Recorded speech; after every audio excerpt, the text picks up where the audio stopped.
Recently reading a Presbyterian member quoting the racism of some of the leading Calvinist preachers during the Civil War, which the fledgling Adventist Church was just getting started as a denomination.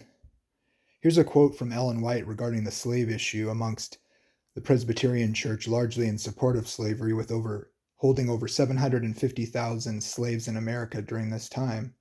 If you can find me one Adventist who held a slave, go ahead and send me the information. I can't find a single one.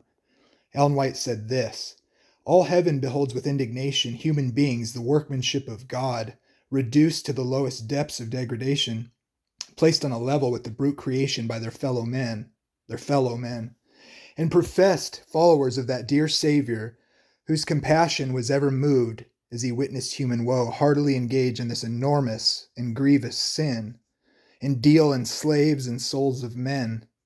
Angels have recorded it all. It is written in the book. The tears of the pious bondmen and bondwomen, of fathers, mothers, and children, brothers and sisters, are all bottled up in heaven. Agony, human agony, is carried from place to place and bought and sold. God will restrain his anger but a little longer. His anger burns against this nation, and especially against the religious bodies who have sanctioned and have themselves engaged in this terrible merchandise. Such injustice, such oppression, such suffering, many professed followers of the meek and lowly Jesus can witness with heartless indifference, and many of them inflict with hateful satisfaction all this indescribable agony themselves, and yet dare to worship God.